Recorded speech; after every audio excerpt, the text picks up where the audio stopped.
Hello friends, welcome to my YouTube channel Rajveer education academy.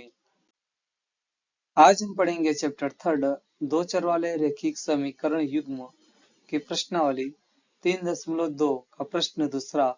तो हमारे पास प्रश्न है 2x प्लस 3y बराबर 11 और 2x माइनस 4y बराबर माइनस 24 को हल कीजिए और इससे m का वह मान ज्ञात कीजिए जिसके लिए y बराबर mx प्लस 3 हो।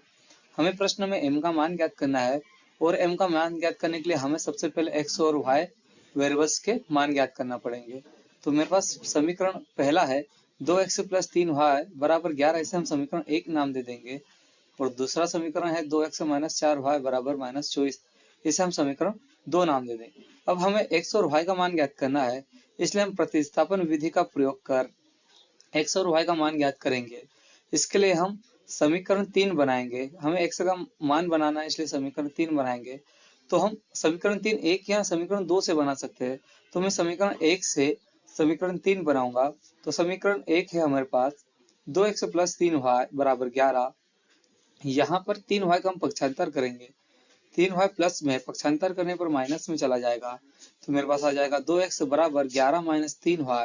अब हमें x का मान बनाना है, इसलिए 2 का पक्षांतर करेंगे। 2 गुणित में पक्षांतर करने पर भाजित में चला जाएगा, तो मेरे पास x का मान आ जाएगा x बराबर 11 माइनस 3y बटे 2। इसे हम समीकरण 3 नाम दे देंगे और x का मान समीकरण 2 में रखने पर, तो x का मान समीकरण 2 में रखेंगे तो मेरे पास समीकरण 2 है 2x माइनस 4y बराबर माइनस 24। यहाँ पर x के प्लेस पर हम ये मान पुट कर देंगे 11 माइनस 3y बटे 2। तो यहाँ 2 गुणित 11 माइनस 3y बटे 2 माइनस 4y बराबर माइनस 24। यहाँ पर 2 से 2 कैंसिल हो जाएगा, तो मेरे पास आ जाएगा समीकरण 11 माइनस 3y माइनस 4y बराबर माइनस 24। या यहाँ पर हम 11 का पक्षांतर कर देंगे, 11 प्लस में है इसलिए पक्षांतर करने पर माइनस में चला जाएगा, तो मेरे पास समीकरण आ जाएगा माइनस 3y माइनस 4y बराबर माइनस 24 माइनस 11। अब यहाँ पर माइनस माइनस प्लस होता है और माइनस का साइन रहता है, इसलिए मेरे पास माइनस 3y और माइनस 4y जुड़ जाएगा, तो माइनस का 7y आ जाएगा और माइनस 24 और माइनस 11 भी जुड़ कर माइनस 35 हो जाएगा। अब यहाँ पर माइनस से माइनस कैंसिल हो जाएगा, तो हमारे पास आ जाएगा 7y बराबर 35। हमें y का मान ज्ञात करना है, इसलिए 7 का पक्षांतर कर देंगे। 7 गुणित में पक्षांतर करने पर भागित में चला जाएगा, तो हमारे पास आ जाएगा y बराबर 35 बटे 7। अब 7 से 35 को कैंसिल कर देंगे 5 बार, तो हमारे पास y का मान आ जाएगा 5।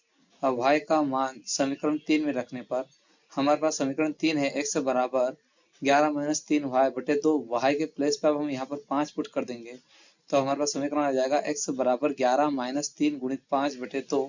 अब यहाँ पर 3 गुणित 5 करेंगे, तो हमारे पास आ जाएगा x बराबर 11 माइनस 15 बटे 2। अब यहाँ पर 11 प्लस का है और 15 माइनस का है, इसलिए प्लस माइनस हमेशा माइनस होता है और साइन बड़ी संख्या पर, तो 15 में से 11 जाएंगे तो हमारे पास माइनस का 4 आ जाएगा और बटे 2। अब 2 से 4 कैंसिल हो जाएगा, तो x का मान हमारे पास आ जाएगा माइनस का 2। अब हमें m का मान ज्ञात करना था प्रश्न में, तो हमारे पास x और y दोनों के मान आ गए। अब हम m का मान ज्ञात करेंगे, अतः m के मान के लिए तो y बराबर हमारा समीकरण था mx प्लस 3। यहाँ पर y और x का हम मान पुट कर देंगे। y का मान है मेरे पास 5 और x का मान है -2, तो यहाँ पर पुट करेंगे तो 5 बराबर m गुणित में -2 प्लस 3। यहाँ पर m गुणित -2 करेंगे तो 5 बराबर -2 m प्लस 3 हो जाएगा। यहाँ पर हम 3 का पक्षांतर करेंगे, 3 प्लस में है, इधर आएगा तो माइनस में हो जाएगा बराबर के इधर, तो 5 माइनस 3 बराबर -2m। यहाँ 5 में से -3 करेंगे, यहाँ पर 5 माइनस 3 करेंगे तो 5 में से 3 जाएंगे तो 2 आ जाएंगे, 2 और बराबर में हमारे पास -2m है। हमने इस -2m को इधर लिख दिया है।